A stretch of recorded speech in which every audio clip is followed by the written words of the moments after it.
Compendio Legal y Deportivo, tu guía jurídica y de los deportes. Quien les habla, Darneti Lugo, una servidora acompañada como siempre todos los miércoles de 6 a 7, junto a mi compañero Fabricio Geraldino. Buenas tardes. Buenas tardes, Darneti, buenas tardes a todas las personas que como siempre están en sintonía con nosotros.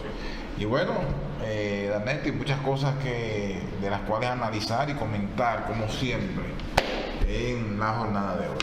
Sí, siempre hay muchos temas que son de interés, tanto desde la perspectiva legal como el ámbito deportivo. Antes de iniciar, Fabricio, es bueno felicitar de manera efusiva a ese conjunto del equipo de las Águilas Cibaeñas por su corona número 22. Un equipo que se veía un poquito rezagado, pero sorprendió frente a los Gigantes del Cibao. Yo lastimosamente perdí hace mucho tiempo porque mi equipo es el Licey, pero no dejo de exaltar la labor y la unión que tuvieron ellos para su merecida corona. Así que desde aquí les deseamos muchas felicitaciones al equipo de las Águilas Cibaeñas. El Cibao se encendió prácticamente. Bueno. Y hubo muchas manifestaciones, tanto de presentadores, artistas y demás, apoyando el equipo. Yo no sé dónde fue que salieron tantos aguiluchos, pero, No. pero es importante puntualizar que aunque nosotros perdimos hace mucho tiempo, fuimos tendencia, porque Claro. no es lo mismo tú ganarle a los Gigantes que ganarle al Licey. Eso hay que estar claro. Definitivamente las Águilas gozan más cuando pierden, cuando le ganan al Licey, porque el Licey viene siendo como la meta. Oye. Definitivamente. Bueno, ¿Qué te opinas de eso? yo también las felicitaciones a las Águilas Cibaeñas y a toda su fanaticada. Y este campeonato para los aguiluchos tiene una doble significación. Número uno, llegaron al campeonato número 22, es decir, que empatan con los azules del Licey con más campeonatos ganados en el béisbol dominicano. Y número dos, era un campeonato que no se entendía que iba para las Águilas Cibaeñas.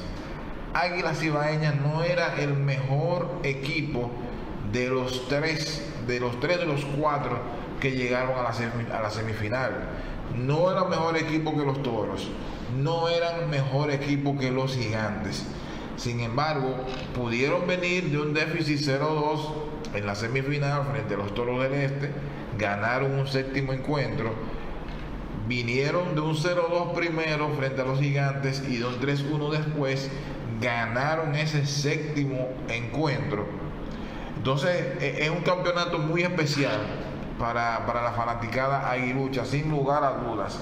Y como tú dices, Darneti, los aguiluchos se salieron a celebrar y es normal en este tipo de cosas. Cuando ocurren situaciones como esas, es difícil usted poder mantenerse la tranquilidad como fanático, independientemente de que se debe mantener y respetar el toque de queda, el distanciamiento, que es lo que debe ser. Ahora, en un momento como ese, con un conjunto aguilucho que tenía prácticamente las esperanzas perdidas, que estaban recibiendo bullying de todo tipo de sus vecinos, los Gigantes del Cibao, yo pienso que era difícil, Darneti, muy difícil pedirle a esos fanáticos que no expresaran su alegría. Que no fueran tan efusivos, pero como Sí. tú bien mencionas, los números no le eran favorables a las Águilas. Sin embargo, pusieron empeño y sacrificio, se unieron como equipo y ahora están celebrando su 22 victoria. Me alegra también por el buen amigo Ángel Ovalles, el gerente general. Ovalles, que apenas cuenta con 41, 42 años de edad. Muy merecida victoria, merecido reconocimiento al trabajo que ha hecho en estos 2 años que tiene como gerente general del conjunto. Lástima que no pudo estar con su conjunto celebrando porque todavía está convaleciente por el COVID-19. Pero muchas felicitaciones también para nuestro amigo Ángel Ovalle. Así es, Fabricio. Y otro tema, tú sabes que comienzan las captaciones de talento en relación a los prospectos. Con todo esto que ha pasado con el COVID, la proyección generalmente se hacía una fecha distinta, pero ahora con todo lo que ha pasado, se comenzaron las contrataciones al corte del mes de diciembre específicamente. Y uno de los prospectos que ha sido tema de interés durante todos estos meses o durante todos estos días ha sido Armando Cruz. ¿Qué te parece esa selección? Bueno, Armando Cruz, que firmó por un bono por $4 millones con los Nacionales de Washington, recibió el bono más alto. Cruz. Sí, eso fue lo que me llamó la atención, que fue el bono más alto de la clase en el 2021. Es decir, que exacto, tiene una buena proyección y tiene también un buen futuro. Claro que sí. Es un muchacho de orígenes humildes. Sus padres, su padre también jugó pelota, no llegó a establecerse a nivel profesional, pero es un joven que según todos los reportes tiene todas las herramientas para hacer grandes cosas en el béisbol de las grandes ligas. Entre los 30 muchachos que fueron firmados, incluyendo venezolanos y cubanos, estamos hablando de un pool más o menos, Danetti, de 50 a 60 millones de dólares. Entre los 30 que obtuvieron mejores firmas. Hay muchos venezolanos, muchos cubanos, pero de esos 30, 15 fueron dominicanos. Está en un promedio de los 5, conforme a lo que había analizado sobre la noticia, que estaba dentro de los mejores 5 y sí, que con relación a su bate y a su destreza de las manos es muy rápido. Yo creo que eso fue lo atractivo, sí, para esta contratación, en donde tiene un futuro, tiene una vía, se podrá decir, para descollar en el ámbito deportivo. Ahora, de esos 4 millones, obviamente no los recibe todo, ni los recibe al mismo tiempo. Hay un porcentaje que va para los preparadores, para el programa que lo preparó, que conforme a la nueva Ley General de Deportes que se está trabajando, estaríamos hablando de un 30%. En este momento puede ser hasta un 40, un 50%. Pero también hay que tomar en cuenta que esos muchachos tienen una serie de gastos para su preparación física. En fin, es muchísimo dinero, $4 millones, pero no lo va a ver todo, ni lo va a ver al mismo tiempo. Sí, se puede decir que lo va a ver en cuotas prorrateadas o pagos parciales, pero eso que tú mencionas de la ley de deporte es muy importante, en razón de que, por ejemplo, cuando se habla de los preparadores, por lo menos ya tenemos una pauta.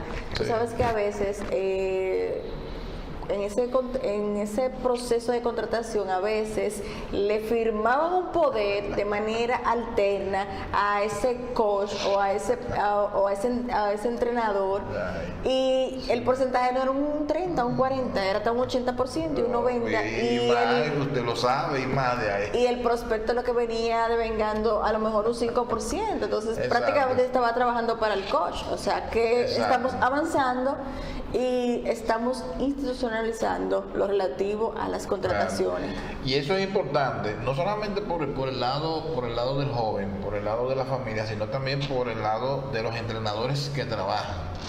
Porque formar un muchacho, mantener ese muchacho es costoso, y mucho más ahora. Ya los muchachos a los 11, 12 años ya están vistos. Y eso significa dinero. Claro que hay que hacer una inversión. Aunque nadie lo quiera decir públicamente, pero eso es dinero. Eso es una inversión que tú estás haciendo y fuerte. El que no tiene esa capacidad económica, que no se meta en eso. Entonces, hay un riesgo. Claro, hay una proyección de riesgo y probabilidad. ¿Por qué? Porque puede ser que tú inviertas en el prospecto, pero se lesione en el camino. Exacto. O tú inviertas en el prospecto y no lo firmen. O sea que hay una parte de probabilidad. Exactamente. Que tú lo tienes que manejar dentro de la proyección en el momento de tu invertir. O puede darse que como niño al fin diga, bueno, ya no me gusta la pelota, me voy a dedicar a otra cosa. Exacto, porque a veces es el padre que le infunde, por ejemplo, el sueño, pero él no lo ha asumido como tal. Dice, bueno, mira, papi, yo realmente eso lo veo como un hobby, pero no como una carrera. Sí. Entonces ahí se le caen los sueños a los padres que quieren salir de la pobreza a través del prospecto. Exacto. Se da de todo. Lo importante es que el atleta como tal se apasione, porque así va a dar el 100% en su práctica, y ya cuando sea firmado para trabajar, para comenzar a trabajar ya en la liga menores y ser visto allá en las grandes ligas. Claro, eso es lo importante. Pero bueno, y también es muy importante el tema de la educación. Por lo regular, los muchachos que bien se administran en relación a estos bonos utilizan ese dinero para seguirse preparando académicamente, pero también para cuando le toque irse del país a las ligas menores, no pasar trabajo. O sea, tienen ese dinerito ahí. Los muchachos, la mayoría, tienen que vivir 3 y 4 para poder solventar sus gastos, 3 y 4 en un mismo lugar. Entonces estos muchachos, bueno, cogen un apartamento para ellos, están relativamente mejor en ese sentido que la mayoría de los jóvenes que están en ligas menores.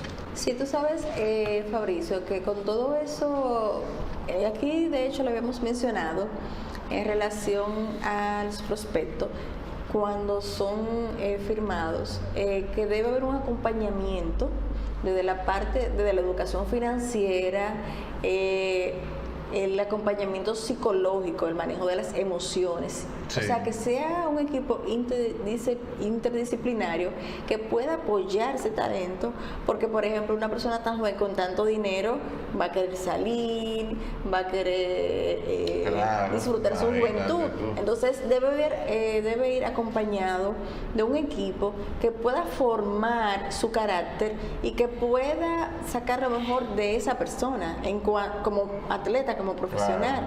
¿Entiendes? Para que no dilapide el dinero, para que pueda manejar su comportamiento, gestionar sus emociones. O sea, todo eso que de una u otra forma puede incidir de manera positiva o negativa en su carrera. Hemos visto casos de atletas que, por ejemplo, conduciendo a alta velocidad o tomando, o han ido mal en las finanzas después que han acumulado una fortuna por hacer mal un negocio. Aquí lo hemos mencionado muchísimo.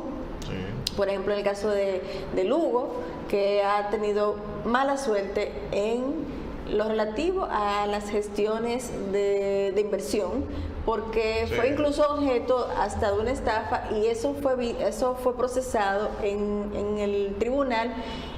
Obviamente no va a recuperar todo lo que invirtió, aunque la persona estuvo detenida durante un tiempo, pero no paga toda la pérdida que tuvo. No es lo mismo, no es lo mismo. Por eso siempre vamos a abogar por una ley, no solamente una ley del deporte, que es lo que se está trabajando, sino también por una ley de béisbol. Porque la industria beisbolera es suficientemente amplia y compleja en República Dominicana como para no tener una ley especial. Sí, exactamente. Hay varios factores que inciden en ese comportamiento. Hay muchas cosas que son de hecho, que se manejan en la práctica, que son de voz populi, pero todavía no están consignados en ningún tipo de reglamento, sino del día a día que se ve en los campos y en los centros. Por ejemplo, debiéramos tener una legislación laboral especial De eso siempre ha habido un debate, si es un contrato de liga de béisbol o si es un contrato laboral, porque muchos establecen que es un aficionado, pero realmente es un trabajo. Pero esos son de los temas que todavía el Poder Judicial, todo lo relativo a lo legislativo, tiene mucho que trabajar en ese sentido. Claro. Porque el criterio no está uniforme. Claro. Varga, lo relativo al deporte, no está uniforme, no está unificado. Pero debe discutirse formalmente. Claro que sí, yo estoy contesté que sí, que debe discutirse. Ese es el tema. Por cierto, Pero definitivamente le va a convenir más que sea de liga que sea laboral, porque tú te imaginas que laboral es mucho dinero, Fabricio. Es mucho dinero. Yo creo que ese es un asunto ahí que es lo que se está ponderando o sea, si sería un contrato meramente civil o tiene implicaciones laborales, porque tú sabes que el contrato laboral ya estamos hablando de los derechos de los trabajadores, claro, que tiene una primacía el salario como tal. Claro, pero debe haber una regulación especial como hay en otros países para ese tipo de trabajadores. Nosotros tenemos una legislación especial, por ejemplo, para zonas francas. Claro que sí, que es la ley 890. Para el tema del béisbol especial, que es un tema, es un deporte, es una industria que puede generar esos salarios millonarios, entonces debe haber algo que lo regule como tal y que no quedemos a la expensa de una interpretación judicial. Sí, porque a veces se puede decir que estamos en un vacío. Claro. En un vacío legal, aunque ciertamente está el contrato civil, pero hay algunos aspectos que se ven en la relación de hecho que se le puede dar una fisionomía laboral. Exactamente. O sea, hay muchos temas jurídicos que sí se deben seguir abogando y aquí estamos nosotros para seguir analizando y poder enviar propuestas para que puedan ser analizadas. Por cierto, debido a la situación que ha ocurrido en Puerto Rico con relación al béisbol, a lo que está pasando en Venezuela, el desastre en todo el sentido de la palabra, el hecho de que Cuba no tenga béisbol profesional, Cuba no tiene béisbol profesional, todo lo de Cuba es amateur, por ende los cubanos no pueden firmar para el profesionalismo. Entonces, en el caso del béisbol, resulta que acá en nuestras academias, en nuestros programas, tenemos muchachos de toda índole. Tenemos venezolanos, cubanos, de toda índole, incluyendo muchos mexicanos, por la cercanía y por el impacto que tiene República Dominicana con el béisbol.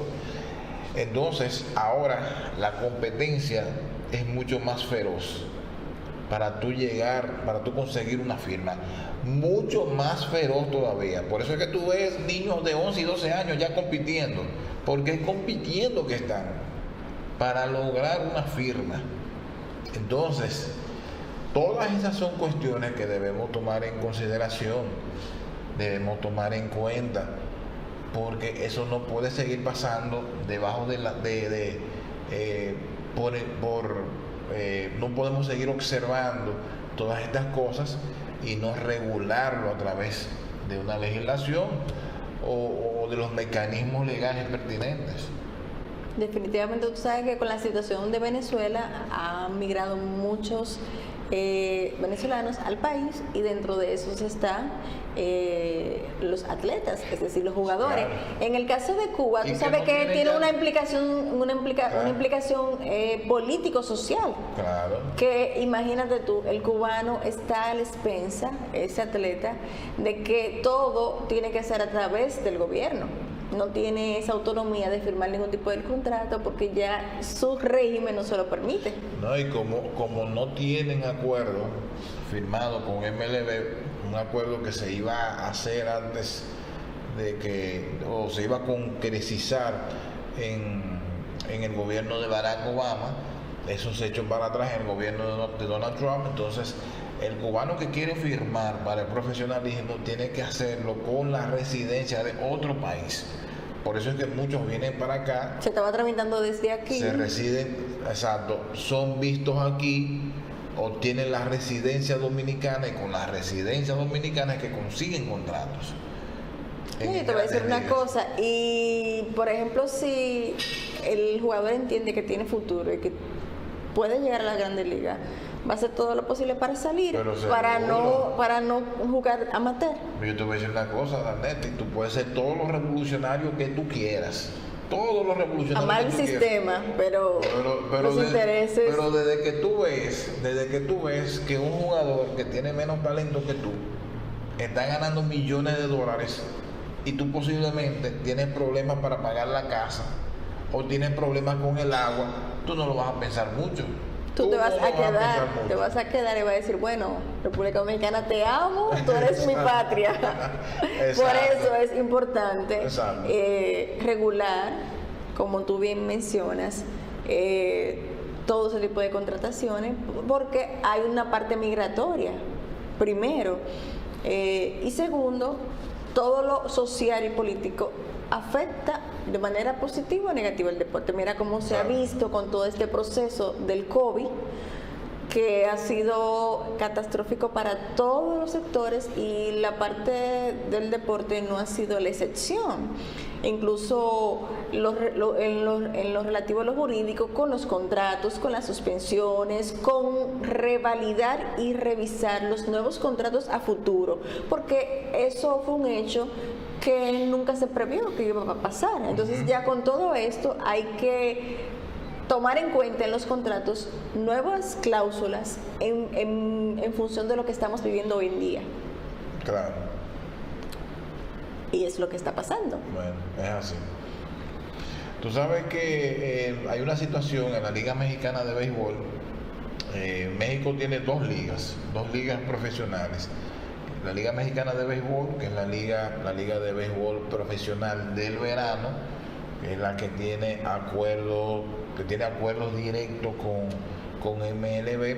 Los muchachos que salgan de México para ser firmados en grandes ligas tienen que tener el aval de la Liga Mexicana de Béisbol y la Liga Mexicana del Pacífico, que es la liga de invierno. Pues bueno, hay un grupo de jóvenes prospectos mexicanos que desgraciadamente no han podido firmar porque no hay un acuerdo o no se ha renovado el acuerdo entre la Liga Mexicana de Béisbol y las grandes ligas. Y de verdad que eso debe ser muy estresante para todo el mundo, pero especialmente para esos jóvenes, para esos muchachos que se desarrollan en un país que no es beisbolero.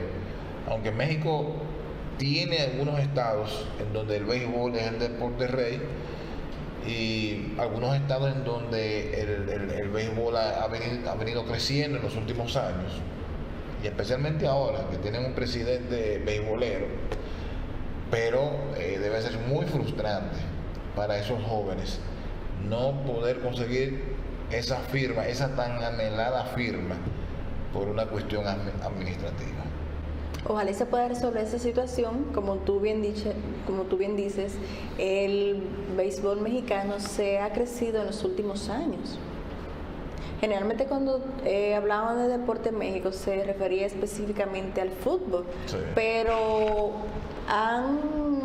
se han engrandecido, específicamente se ha evidenciado en cuando se han realizado los últimos juegos de la Serie del Caribe. Eso te iba a decir. Que ha sido reñido los juegos, y específicamente con nosotros.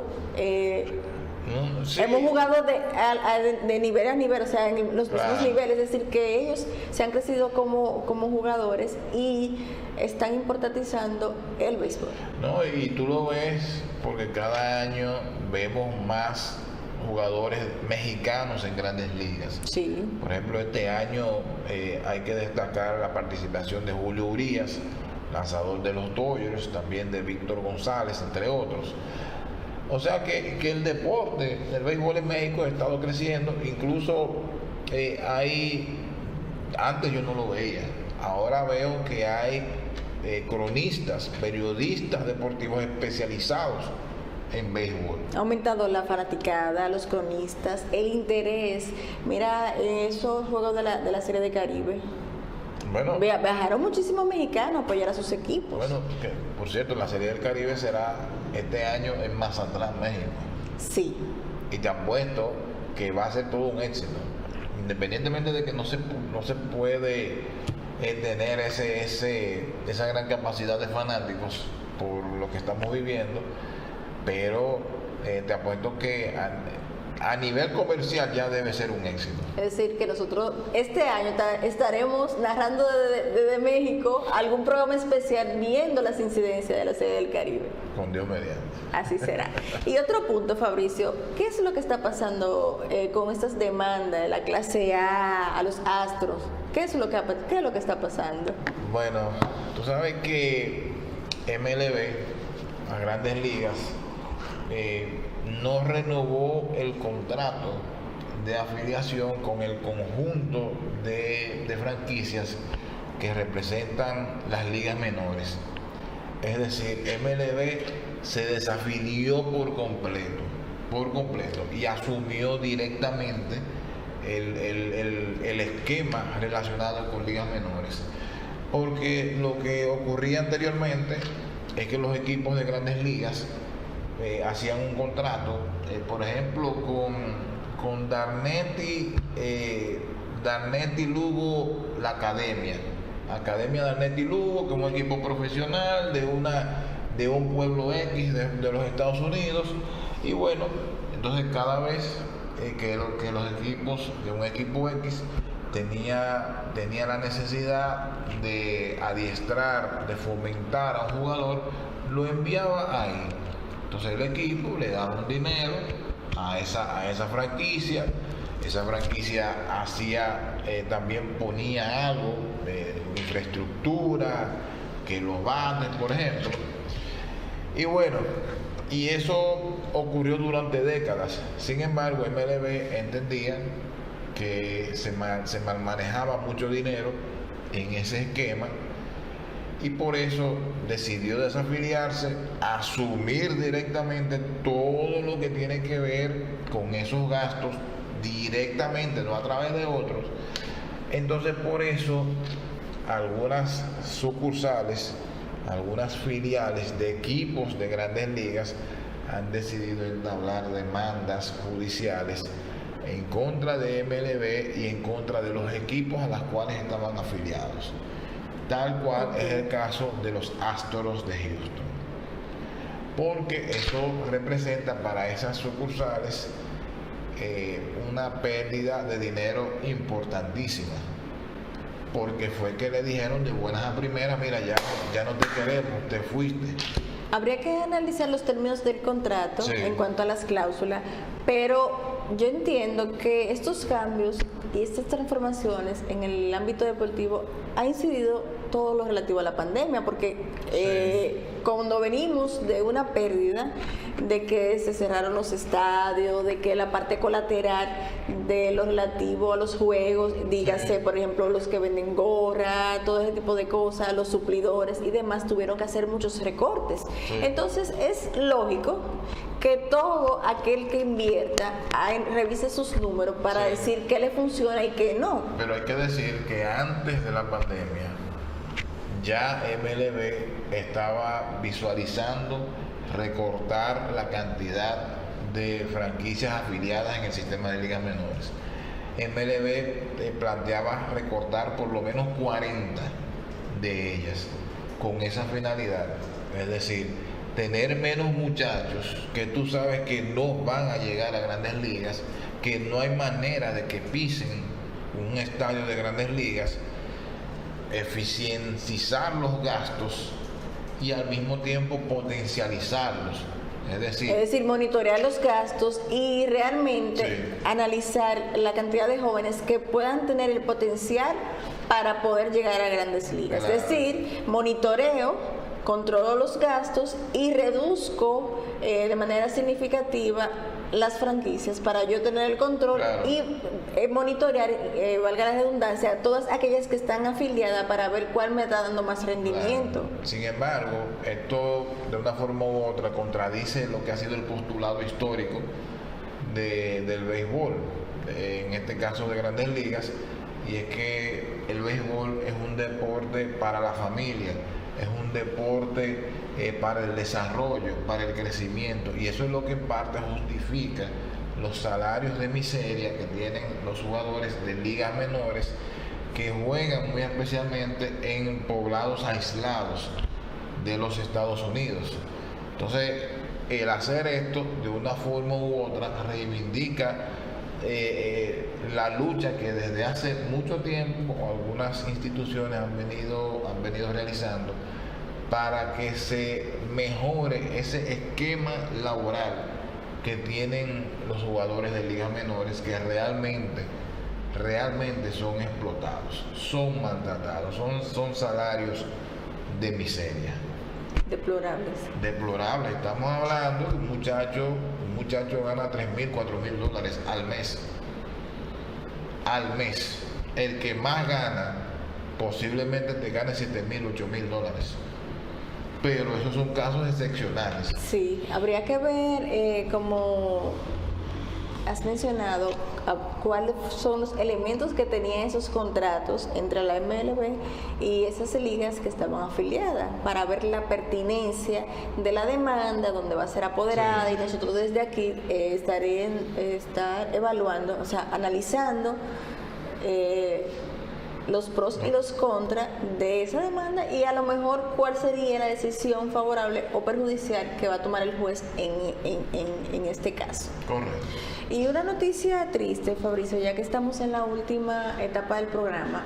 Al inicio hablamos de las Águilas Cibaeñas.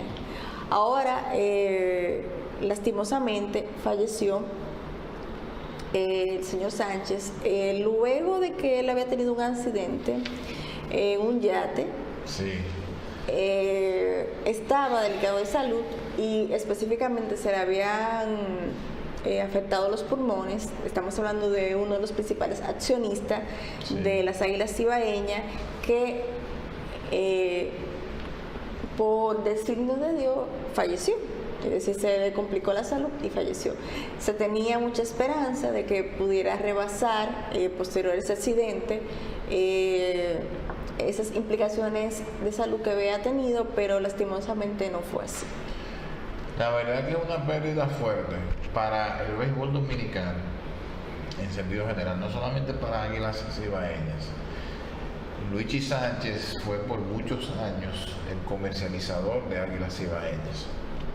Fue el hombre que a través de sus negocios, a través de sus empresas, también hizo florecer a muchos programas deportivos, porque fue un hombre que siempre apostó al apoyo publicitario. Al apoyo publicitario, a los equipos. Exacto. Él tuvo un accidente, como tú dices, en yate en mes de diciembre. De ese accidente se salvó, sin embargo sus pulmones quedaron muy afectados, su defensa quedó muy afectada. Él posteriormente, ya estando en su casa, contrajo COVID-19 y no soportó. Otra víctima del COVID. Claro, algunos dirán que el hombre ya tenía una condición preexistente,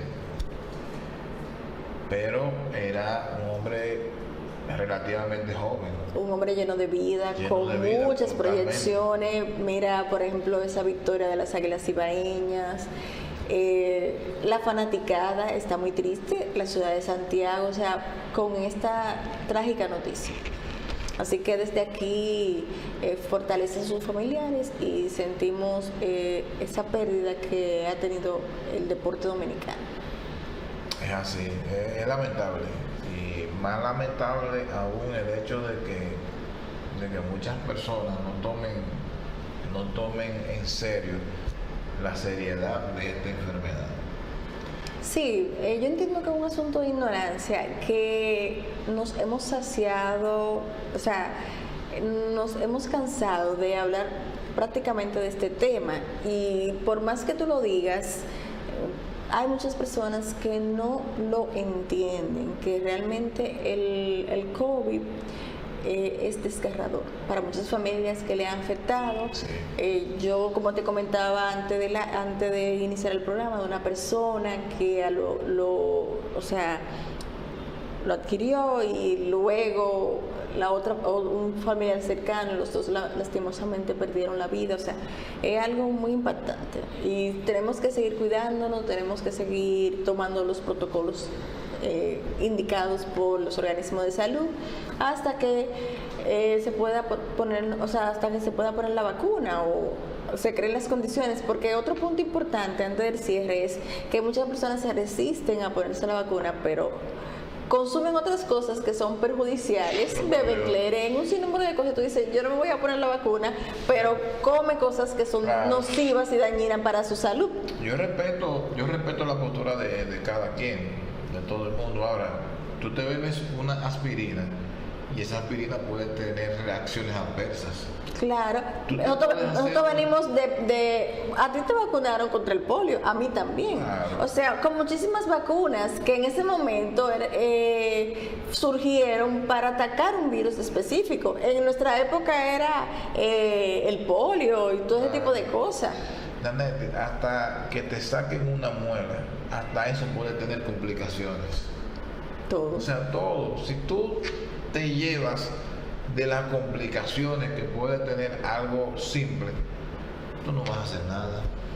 No vas a hacer absolutamente nada. Un jarabe puede traerte reacciones. Un jarabe. Yo entiendo que a partir de ahora el gobierno tiene una gran misión que es difundir más y yo creo que hacer centros de capacitaciones, poner un grupo de personas para que comiencen a orientar de los beneficios de la vacuna y explicarle, porque las redes informan pero también desinforman. Entonces es bueno tener claro, porque puede ser que la persona que lo lea se esté desinformando y no vaya a una fuente fidedigna y entonces se entienda otra cosa. Entonces el Estado debe tener un rol principal en ese sentido de orientar de manera oportuna y precisa a los ciudadanos. También te voy a decir una cosa, hay muchas personas que dicen que no, que la vacuna es algo que viene para manipularnos a través de un chip. Que nos van a poner un chip. A través de... Eso son teorías conspirativas pero que hay. Pero yo te voy a decir una cosa, si tú quieres algo más manipulador que un celular, que las redes sociales. Pero claro. Tú buscas, por ejemplo. En el celular, a ti incluso te mandan información que tú no sabes si cuando tú lo abres te hackearon la información, por ejemplo, que pues pasa mucho, o que te extraen información y tú no sabes quién la tiene. No solamente eso, fíjate, tú entras a las redes y tú vas a buscar, dependiendo del tipo de información que tú busques habitualmente, esa es la información que te va a servir, que te van a servir en las redes, porque ya se sabe que ya se tiene un perfil. Se saben los intereses de los consumidores, se sabe exactamente cuál es el nivel adquisitivo, si tiene iPhone, si tiene Samsung, todo eso. Entonces, el tipo de personas que tú, o sea, ya se tiene un perfil de lo que tú si eres conflictivo, si o sea, si eres conflictivo, si eres depresivo, qué página utilizas. Incluso hay una aplicación que esa tiene un costo adicional que te dice, o sea, que tú te inscribes y pagas un monto determinado para saber cuáles son las búsquedas más comunes que hacen los usuarios de tu nicho.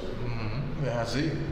Entonces estamos en un mundo de la información y de la manipulación de la información, ya sea de manera positiva o negativa. Bueno, Fabricio, hemos llegado al final del programa. Recuerden a los que nos sintonizan y a los que nos ven a través de nuestra plataforma, canal de YouTube, seguirnos a través de nuestras redes.